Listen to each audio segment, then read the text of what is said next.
Welcome to Soul Series.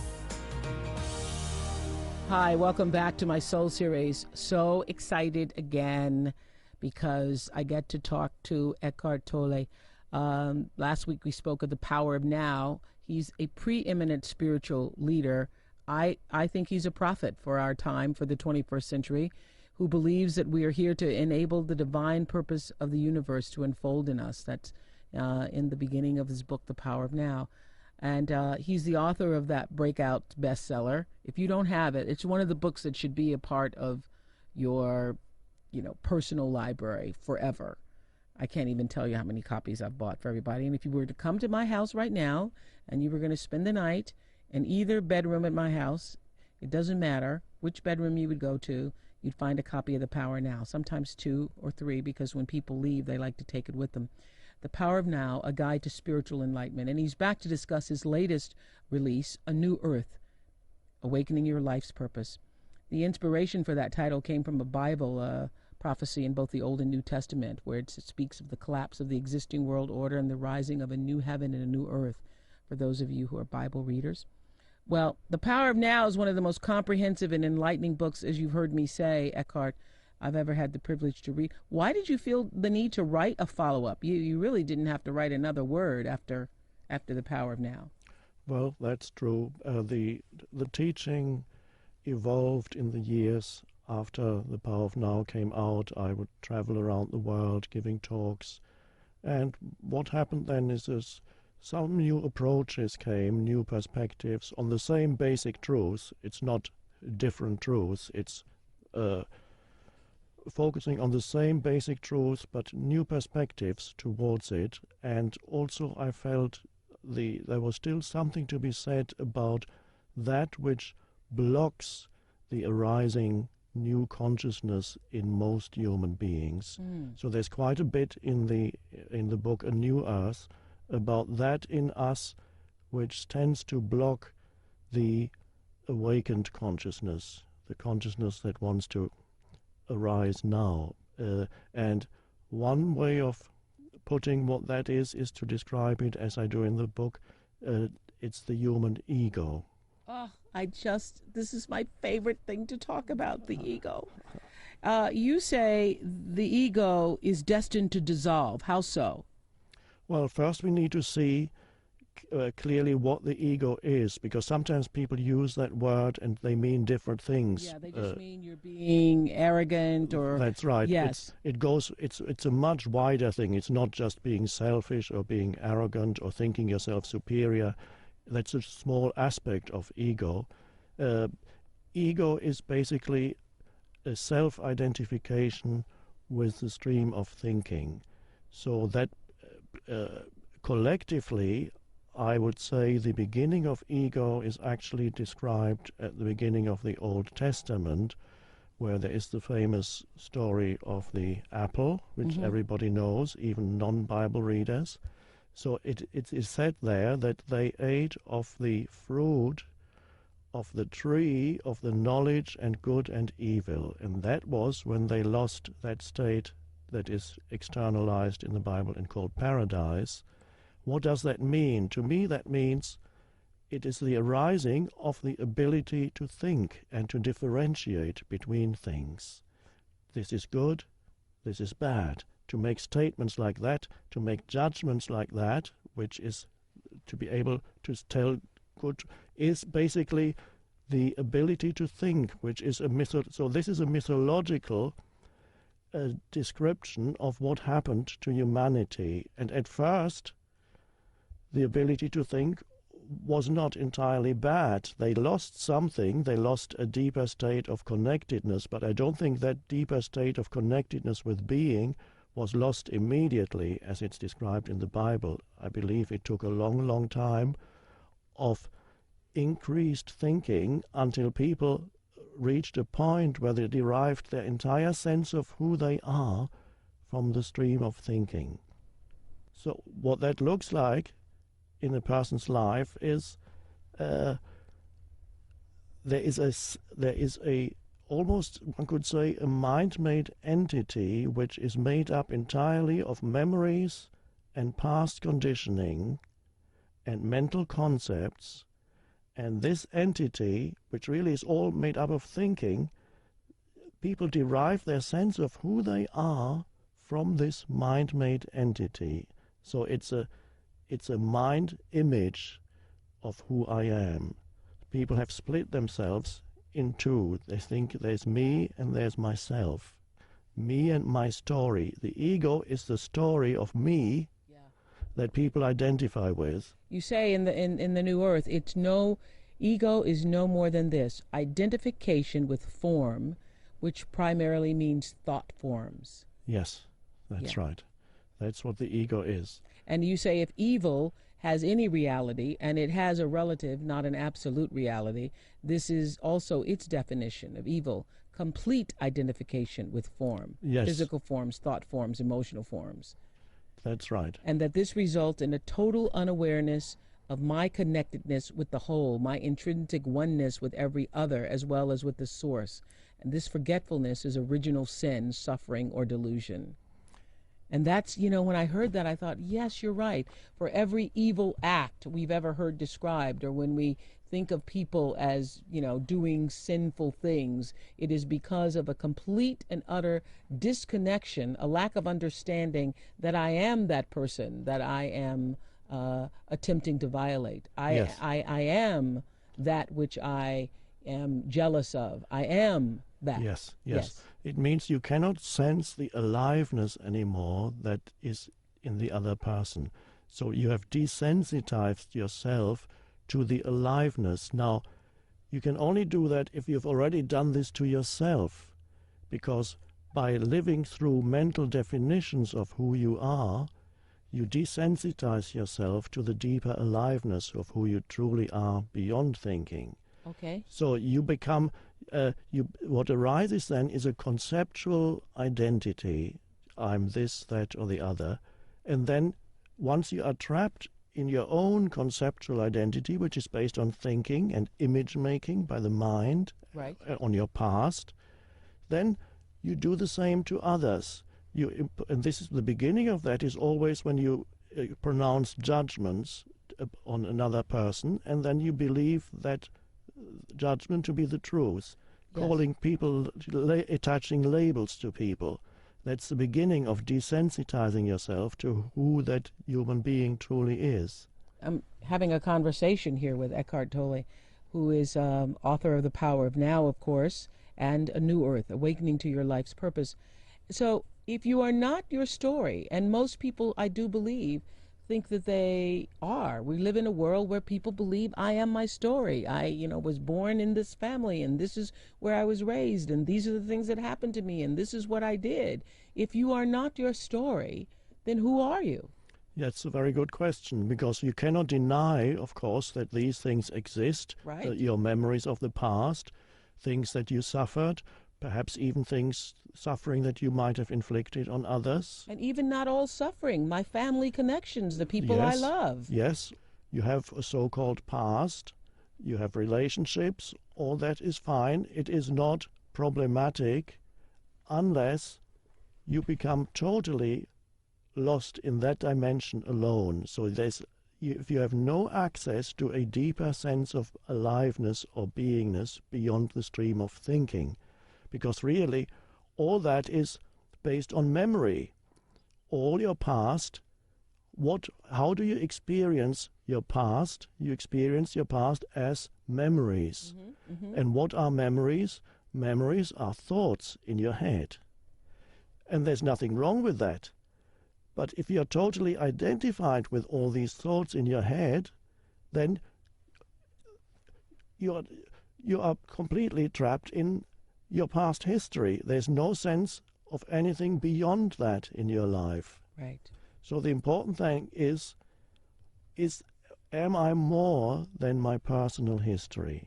Well, you speak in A New Earth, you speak about how advertisers are counting on us to believe in the labels, and that we identify with particularly in our society, exclusive labels. And the more exclusive the label, the more we identify with it.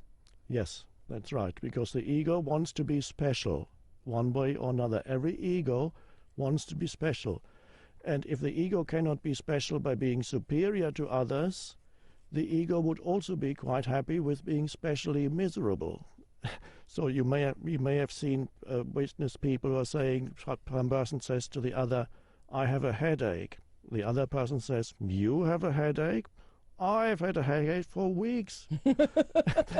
So people actually compete, who is more miserable, you or me? That's another, it's just the ego that does that is just as big as the ego that says, I'm superior to you, because the ego always wants to be special.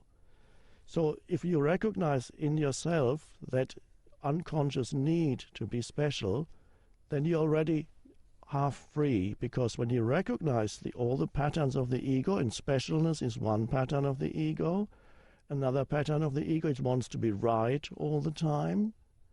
Another pattern of the ego is it actually needs, it loves conflict with others. And that's an amazing thing. Of course, it's unconscious, because the ego defines itself through a boundary that it draws between this is me and that is the other. And that's an important word, because the ego needs to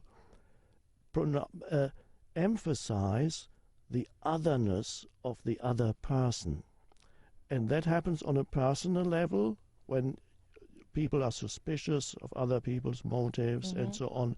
And there's a need for enemies, which is deeply built into the ego. The ego needs enemies because it defines itself through emphasizing the otherness of others. And nations do it, religions do it. The believer, if you identify with one particular religion, and for many people religion is only a mind structure, not in its deepest sense, but for many people a religion is an ideology that they identify with, and then they need the non-believer, the other, because by having the other, they feel their own sense of identity more strongly. Right. And they need the other in order to feel their own sense of identity more strongly. Yes. Yeah. They need I enemies. thought you said did such a great job of explaining this, because you say it first starts with a baby, when the baby first reaches for the toy and realizes and the toy is taken away or not given to them, and they say, no, that's mine. That's right. That is mine. That's the beginning of identification with things. Identification with things. And that what happens is that we all just grow up and we just get bigger toys, different toys. That's right, yes. So ego is always identification with one form or another. It could be a physical form, as a possession, my house, my car, and so on. So when you identified, your sense of who you are is in that thing. So, and if that thing then is criticized, for example, by somebody else, you will become extremely defensive or aggressive, because you're feeling your very sense of self is being threatened. And then there are other forms of identification, for example, my opinions, mind forms. Right. People have very strong identification with their mental positions. And I am right. I am right, and that implies, of course, that somebody else has to be wrong. Right. So that I can continue to be right. But tell me this, then I'm thinking this, that, as long as we are in this dense human form, perhaps we must need the ego. Otherwise, why would we have it? Otherwise, we would have evolved out of it. We are now evolving out of it. The ego has been there for thousands of years, and as you say, the fact that it was there has been there for thousands of years means it has its place in the evolution of humanity. So I'm not saying it should never have happened. The ego had its place because it was the ability to think, develop more and more, so that gradually we became so identified with thinking that we lost a deeper connectedness with life, which is described as the paradise in the beginning of the Old Testament.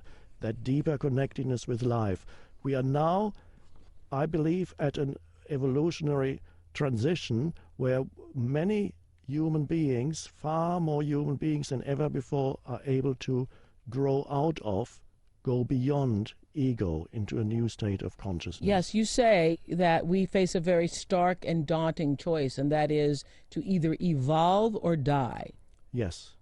This is the point where the evolution of consciousness, the awakening of humanity is no longer a luxury, because now we've reached a point, if we don't grow out of the dysfunction of the ego, because the ego is now being amplified, the effects of this dysfunction are being amplified by technology.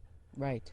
So what we are doing to ourselves, to our fellow human beings, and to the planet is becoming more and more destructive and devastating. Yes, I had a conversation actually with Elie Wiesel yesterday, who was saying that this will be known as the sick century. Sick century. Yes. Yes. Yes. And our ability just to do the most evil and sickest of things to one another. Yes. I mean, look at the 20th century. It was dreadful, the worst ever in terms of human suffering inflicted on humans, by humans on other humans. Yes, but we were saying that it doesn't seem that we learned. We didn't learn. It seems to have gotten even worse, and you were right, because of technology, because there are even greater bombs, guns that and ammunition that can kill from further distances. Yes. Now the question is, sometimes people ask me, are things actually getting better or worse? And my answer is, at the moment, things are both getting better and worse, which means there are two streams in existence now. One is the old stream, the old consciousness, the unenlightened, the unawakened, egoic consciousness, which is actually still continuing. You can see it a lot of the time when you watch the news in the evening. That is the consciousness. That's the old consciousness, which is still just as mad as before, if not more mad. Well, the fact that we're just repeat all the bad things that are happening in the world. That's right. That's one stream. The other stream is us sitting here now and talking, because that represents we are part of, I'm not saying we are special, but the fact that we are addressing this and the fact that many people are listening to this and it is meaningful to them means that there is another stream here, which is the stream of humanity awakening. And both are present at this time on the planet. And as we choose to evolve, you and I sitting here and everyone else who's listening to us, and this conversation hits a nerve or has a moment, I call them aha moments, or they just find the conversation interesting and will cause them to look at life differently today. As we do that, are we actually creating a new earth? We are, first of all, what happens is a new state of consciousness arises. It's not so much that we now need to get busy and create a new earth, because that would be premature. Many times humans have tried to create a new society or a utopia, and they all failed miserably. So look at communism. It started with a good idea, everybody is equal, and see what it did. Millions of people were killed in the name of communism. So first of all, the important thing is that we are open to the transformation of consciousness that is happening now. Out of that transformed consciousness, which in essence simply means we are no longer completely identified with thinking. We realize that inside ourselves there is a dimension in which I am conscious, I am present, I'm awake, I'm alert, but I'm simply an aware space. That's presence. I call it presence. You can have other words for it: awareness, unconditioned consciousness, stillness. That arises now in many human beings. And so as that arises and gradually replaces identification with thinking and replaces relying on thinking exclusively to run your life, there's actually, in that stillness, in that awareness, there is a higher, far greater intelligence at work. I know you say, I love how you say, let us allow nature to teach us stillness. If you want to understand stillness, stand beside a tree or watch a tree. Yes, that's a great help. Just watching a tree, a plant, and be there, just watch it, be there as the aware presence that perceives the flower, the tree, the plant, the animal. Nature is always very helpful for people who want to connect with the stillness. Man-made things very often generate more thinking because they are made through thinking. So go to nature, and then eventually it's important, of course, that you also are able to sustain the state of stillness even in the midst of a city. I actually enjoy, I'm in New York at the moment, I enjoy walking along the busy streets with infernal noise and people rushing about, and feeling actually in the background a deep sense of stillness. Really? And actually, I can even enjoy all that movement. And it's wonderful to be able to be there as the stillness and not completely get drawn into some reaction. It's like being in the world but not of it. That's exactly what it is. Being in the world but not of it. Yes. So tell us how we can get to be more like you. How can we not allow ourselves to be dominated by the ego? I know it's a lifelong process, but just for those who are listening now, who are going to read A New Earth and read The Power of Now and come away thinking, okay, I'm inspired by that, stimulated by it. What can I begin to do today to not to have myself dominated by my ego? Yes. Now, the ego cannot survive in the stillness. That's important to realize. So that means invite stillness into your life. Now, that does not mean that stillness is something that you need to get from the outside or somehow create for yourself. It's realizing that everybody underneath the stream of thinking already has the stillness. Right. So you don't have to go to Hawaii and sit on a mountaintop. No. And you don't have to do anything to create it, because essentially it's already there. And if you look very deeply into yourself and see, where does my sense of I-ness, when people say I, they have this sense of I am essentially the deeper I. Where does that sense of I-ness come from? And then if you look very closely, you'll find it's actually intrinsically bound up with the dimension of stillness.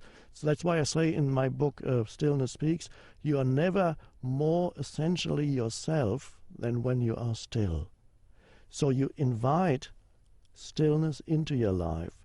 You can do it by taking a few conscious breaths many times during the day. Just observe your breath flowing in and out. Another way of bringing stillness or finding the stillness that's already there is feeling the aliveness of your body from within. I call that the inner body. And that immediately takes your attention away from the stream of thinking, a lot of which is repetitive and useless, and bring it into the body and feel, is there life in my hands? And then you feel it. Oh yes, very subtle, but it's there. Is there life in my feet, my legs, my arms? And then you feel that your entire inner body is pervaded by a sense of aliveness. And then that can serve as an anchor for remaining present when your attention, or part of your attention, remains in the inner body. Even at this very moment, for people who are listening to us, they can practice it and they can see that even while they are conscious of the words that they hear, they're completely following what we are saying. But it does not need to take up 100% of their attention. They can have some of their attention, even as they sit there or stand there and listen, in the inner energy field of the body, and feel there is an aliveness in every cell of the body. And that's a wonderful anchor for stillness and for presence. It doesn't mean you turn completely away from the external world. It actually brings balance into your life between being still and being able to deal with things out here. It's finding the space in between. That's right. It's finding the space. It's like when you're reading the book. I remember reading the book Power of Now for the first time, and you were saying it is the space in between. It's the awareness of what's on the page and the space in between that awareness. Yes. And you may also find, talking about the space in between, that you may sometimes become aware when a thought has come to an end in your head, that between two thoughts there is a short silent space. And when you acknowledge that, which means you suddenly become conscious that for a moment there's no thinking, then it becomes a little longer. And so you have a longer gap of stillness. Yeah. And then... but if you become aware for so long, you start thinking about it, and then you lose it. Then you lose it. The moment you say, oh, look, I'm not thinking, then you're thinking again, of course. Right.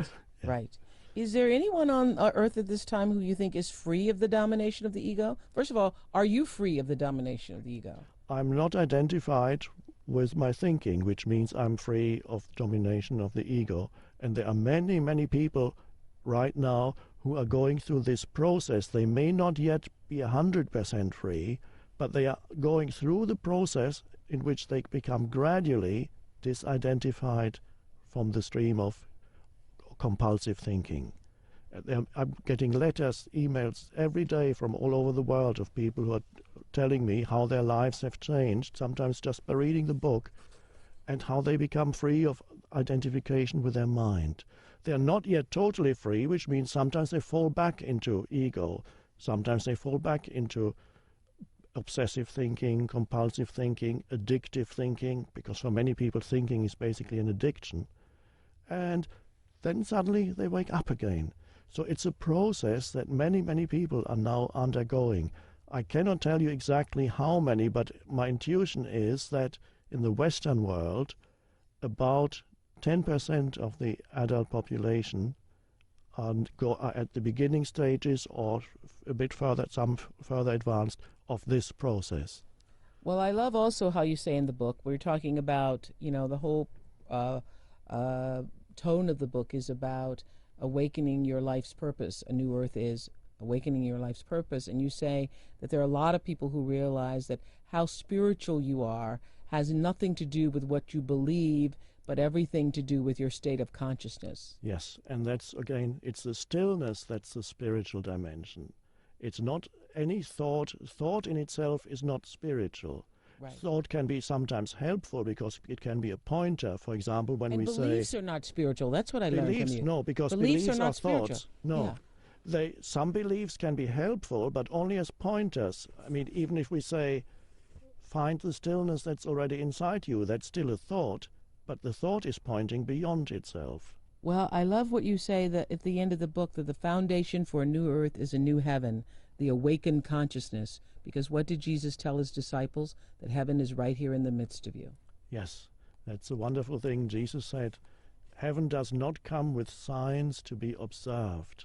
You can't say, there it is, or look, here it is, because it is essentially already within you, in the midst of you. The stillness. The stillness. All right. Can you believe we're out of time again? Next, those of you who've been so intrigued, so empowered by words that you've heard and read over the years, and not just from listening to us, will have an opportunity to ask questions of Eckhart Tolle here on our Soul Series. Thank you again. Our listeners get to talk to you. That's going to be great. Thank you. Thank you.